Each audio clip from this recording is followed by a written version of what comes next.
মানে হিন্দু নারীরা অনেক দিক দিয়ে পিছিয়ে আছি, মানে অনেক কর্মকাণ্ডে আমরা আগাইতে পারি না, সব দিক দিয়ে পিছিয়ে আছি। আমরা ওনার কাছে মানে এজন্য আসছি যাতে আমাদের সনাতনী হিন্দু নারীদের পাশে উনি একটু দাঁড়ান এবং বিভিন্ন কাজে সহায়তা করেন। আজকে সংসদ সদস্য জনাব মোহাম্মদ শেখ ফরিদ আহমেদ মানিক সাহেবের বাসায় আজকে জড়ো হয়েছি, সমবেত হয়েছে আমরা আমাদের মহিলা ঐক্য পরিষদ নিয়ে। তো আমাদের একটাই, উনিও অনেক মানবিক মানুষ, ওনার অনেক কৃতিত্ব দেখেছি এই ইতিমধ্যেই চাঁদপুরে। আর ওইগুলো দেখে আমাদেরও, উনিও আমাদের খুব কাছের মানুষ হয়ে গেছে চাঁদপুরের, বিশেষ করে চাঁদপুরের মানুষের কাছে। তো আমিও সেটা আশা করবো যে একজন মানবিক হিসেবে আমরাও যাতে যে সেবামূলক কাজগুলি করবো মহিলাদেরকে নিয়ে, তো উনি আমাদের এই সেবামূলক কাজগুলিতে থাকবেন, আমাদের পাশে থাকবেন, ওনার মানবিক হাত আমাদের মাথার উপরে থাকবে। চাঁদপুর মহিলা ঐক্য পরিষদের কাছ থেকে কিছু বলার সুযোগ পেয়ে আমি খুবই আনন্দিত। মাননীয় প্রধান অতিথি, আপনার দূরদর্শী রাজনীতি ও বলিষ্ঠ নেতৃত্বের গুণাবলী সর্বমহলে প্রশংসিত।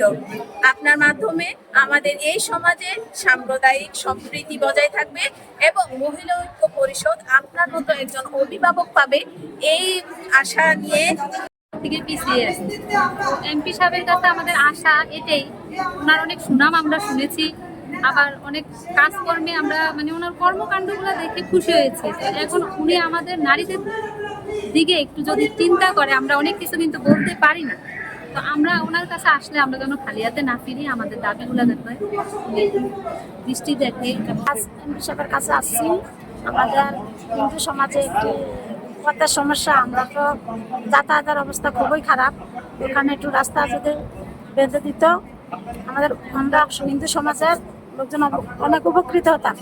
আমরা এই আশা নিয়ে এমপি সাহেবের কাছে আমরা যেন সবাই নারীরা সবাই আমাদের উন্নয়নের জন্য সামনে এগিয়ে যেতে পারি, ওটা নিয়ে আমাদের প্রত্যাশা। আমরা এমপি মহোদয় মানিক সাহেবের কাছে আসছি। আমরা হিন্দু সম্প্রদায়ের যত মানুষ বা মহিলা জাতি আছে, আমরা কোথাও ভালোভাবে কথা বলতে পারি না, বাবা আমাদের অধিকারটা আমরা পাই না। তাই আমরা এমপি মহোদয়ের কাছে আসছিলাম যে আমাদেরকে কোনো কিছু অধিকার থেকে যেমনি বঞ্চিত না করুক, আমাদের সনাতন ধর্ম নিয়ে যেমনি কোনো ভেদাভেদ না করুক, সেগুলো পক্ষ থেকে এমপি মহোদয়ের কাছে আসছিলাম। এমপি মহোদয় যেমনি আমাদের সকল সমস্যার সমাধান করুক এবং তিনি আমাদেরকে পাশে থেকে সহযোগিতা করুন। ডিভোর্সের ব্যাপার আছে, নারী নির্যাতনের ব্যাপার আছে, তারপরে মনে করেন তাদের নিজস্ব অর্থনৈতিক বিষয় আছেন। সবাই তো সচ্ছল না, অবশ্যই তাদের আর্থিক অসচ্ছলতাও আছে, তাদের পাশে দাঁড়ানো এবং স্বামী স্ত্রীর মধ্যে যে মিল বন্ধনটা, যদি কোনো অমিল থাকে সেটাও আমরা দেখবো। ডিভোর্সের ব্যাপারটা কমানোর চেষ্টা করবো, ডিভোর্স যাতে না হয়। আমাদের মধ্যে তো হিন্দুদের নেই, তারপরে যদি হয় সেই জিনিসটা আমরা দেখবো। এবং সবচেয়ে বড় বিষয় যে ওদের যে ফ্যামিলি কার্ডগুলো আছে বা তাদের আর্থিক সচ্ছলতা, এটা চেষ্টা করবো আমরা সচ্ছল করার জন্য। আমাদের এখানে যে উদ্যোক্তা ওরা সবাই নাচ গান, হাতের সেলাই, তারপরে বাটিক্সের কাজ, বুটিক্সের কাজ, তারপরে মনে করেন যে হাতের যে কাজ শিল্প, সেলাই, সবকিছুর ভিতরেই সবাই জড়িত আছেন, নাচ গান তবলা সবকিছু। তো আমরা চাইবো যে যেটাতে উদ্যোক্তা হতে চান সবকিছুতেই ওনার উদ্যোক্তা নিতে পারবেন, আমরা সেটা সচেষ্ট হব এবং সহযোগিতা করব। এবং এইভাবেই আমাদের পাশে এখন যেমন আছেন অতীতও যেমন থাকবেন। আমাদের নেত্রীরা, যেসব নেত্রীরা আপনারা কাজ করেছেন, তাদের জন্য আমার অন্তরস্থল থেকে অভিনন্দন এবং ভালোবাসা। সামনে আমাদের সম্মেলন আছে এবং কমিটি গঠন করবো। আজকে যারা আসছেন তাদেরকে আমরা কমিটিতে নিয়ে আসবো, সদর কমিটি, পৌর কমিটি, এই কমিটিগুলো আমরা নিয়ে, তখন আপনার দায়িত্ব আরো বাড়বে। যে আপনারা যারা আছেন তাদের কিন্তু সিগনেচার আছে, তারা কিন্তু মুখে বললে যে আমি আসছি, আমি গেছি না, আমরা তো বোকা না, আমরা জানি যে কারা আসছে কারা গেছে। আমরা আমাদের এই সংখ্যালঘু নারীদের পাশে অতীতও ছিলাম, এখনো থাকবো, ভবিষ্যতেও থাকবো, কারণ আপনারা আমাদের বোন, আমরা যেন মাথা উঁচু করে বাঁচতে পারি। আর আমি ধন্যবাদ জানাচ্ছি আমাদের উপজেলা, মধ্যম উপজেলা, আঞ্চল উপজেলা, যারা আমার ডাকে এই ভোরবেলা উপজেলাগুলো আসছেন। আজকে একটা জিনিস শিখছেন, এর সময় মানুষ মনে করে কি যে 10টায় বলছে আর 11টায় বই।